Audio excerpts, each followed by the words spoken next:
BJP की और एक कांग्रेस पार्टी की। बीजेपी की केवल 4 सीट आई थी, जहां जो विपक्ष की सीट आई थी वो 5 सीट, अगर वो 5 के 5 ही खड़े मिलते तो ही कांग्रेस पार्टी की 36 और बीजेपी की 35 सबसे बड़ी पार्टी कांग्रेस पार्टी की होती। बाकी पूरे प्रदेश में भी ये काम हुआ, लेकिन हिसार के लोगों के साथ बहुत बड़ा धोखा हुआ। जेजेपी को और कांग्रेस को जो आपने 5 सीट दी, वो 5 सीट जाकर उन्होंने बीजेपी की सरकार बनाने में अपना सहयोग करने का काम किया। मैं पूछना चाहता हूं आपसे, ये जो नेता, ये पार्टियां बीजेपी के साथ सेटिंग करते हैं अपने जाकर, चाहे वो जेजेपी की बात हो, चाहे वो जो है कांग्रेस पार्टी के यहाँ से विधायक की बात हो, बीजेपी का जब मन करता है तब इनको तोड़ने का काम बीजेपी करती है। अलग अलग, कहीं किसी को डर दिखाती है, कहीं किसी को प्रलोभन देती है। लेकिन मैं पूछना चाहता हूं आपसे, जो अपनी सेटिंग करते हैं, उस सेटिंग में ये लोगों को जो है ठगने का काम करते हैं, ये अपना सौदा कर सकते हैं, मगर ये तो बिकाऊ हो सकते हैं, लेकिन जनता बिकाऊ नहीं, जनता टिकाऊ है। लोग अपनी जगह खड़े, और इसीलिए विपक्ष आपके समस्त प्रोग्राम 20 तारीख को हिसार में इस बात का फैसला करने के लिए 20 तारीख को रैली हिसार में हुड्डा साहब के नेतृत्व में हम रैली करने जा रहे हैं, जिसका निमंत्रण आज आपको दे रहे हैं। 20 तारीख को एक फैसला होगा। फैसला ये होगा कि ये जो जेजेपी ने, ये जो दुष्यंत चौटाला ने, और यहाँ से जो हमारे विधायक थे, ये जेजेपी और कांग्रेस के जो यहाँ पे 5 विधायक बने, ये बीजेपी में जाके समर्थन तो कर गए, लेकिन जनता इनके साथ गई या नहीं गई, ये उस दिन 20 तारीख को ये नजारा खट्टर साहब को चंडीगढ़ में दिखाने के लिए 20 तारीख की रैली होगी। मैं आपसे पूछना चाहता हूँ, आदमपुर में जैसे हुआ, आपने देखा आदमपुर में प्रदेश की बहुत सी बेईमान ताकतें एक हो गई आदमपुर के अंदर उस चुनाव में, और सभी ईमानदार लोगों ने भी चुनाव लड़ा। उसी तरीके से 20 तारीख को आपका आशीर्वाद और आपका सहयोग मिलेगा तो एक बार हाथ खड़ा करके भाई 20 तारीख को आप हिसार में पहुंचेंगे। हिसार में क्योंकि हरियाणा में बदलाव जरूरी है। हरियाणा में खट्टर सरकार लोग क्यों बदलना चाहते थे 2019 में, 75 पार की इनकी हवा क्यों निकाली?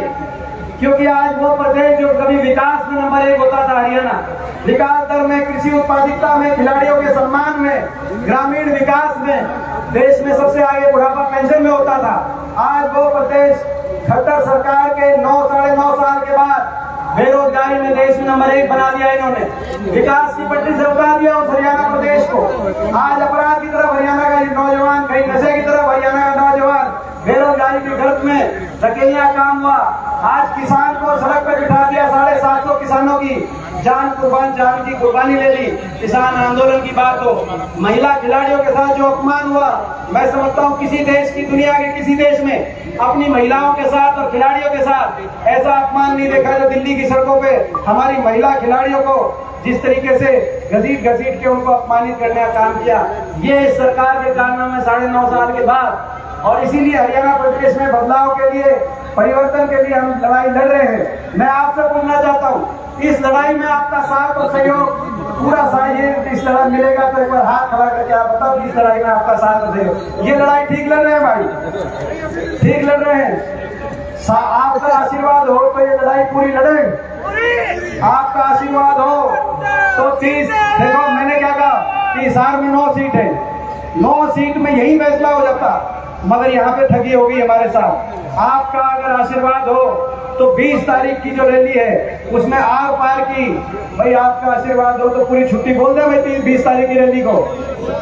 भाई 20 तारीख की रैली इस बात का फैसला करेगी कि नेता बिकाऊ हो सकते हैं, बीजेपी को बताना चाहते हैं हम। आप पार्टियों को ले सकते हो, आप नेताओं को ले सकते हो, नेता बिकाऊ हो सकते हैं मगर जनता बिकाऊ नहीं है। जनता टिकाऊ है, जनता ईमानदारी से खड़ी है, ना तो जनता पे कोई मुकदमे है, ना जेजेपी को मैं कहना चाहता हूँ, दुष्यंत चौटाला को, इनकी सीट आई 10, उचाना में जाके उन्होंने 10 सीट आने के बाद पूछा लोगों से कि क्या करना चाहिए। उचाना के लोगों ने कहा कुछ भी करना, लेकिन बीजेपी का साथ मत देना। कहा था कि नहीं कहा था, मैं आपसे पूछना चाहता हूँ। मगर जाकर दे दिया बीजेपी का साथ, समर्थन दे दिया और कह दिया 5100 बुढ़ापा पेंशन का समझौता हुआ है। ये कहा था कि नहीं कहा था 5100 बुढ़ापा पेंशन का? आज आई वो बुढ़ापा पेंशन, 4 साल हो गए, साढ़े इस सरकार को 4 साल से ज्यादा 5100 बुढ़ापा पेंशन का समझौता नहीं था। हरियाणा में भ्रष्टाचार की झूठ का समझौता था। हरियाणा में भ्रष्टाचार की फाइलें बंद कराने का समझौता था। हरियाणा को लूटने का समझौता था। ये बेईमानों का गठबंधन इकट्ठा हुआ है। इन बेईमानों को गठबंधन को हराना होगा और हरियाणा में सारे ईमानदारों को साथ आना होगा। और इसीलिए मैं आप सबसे कहना चाहता हूँ, इस लड़ाई में आपका साथ और आपका आशीर्वाद चाहिए। और मैं आज कालू पंडित को अपनी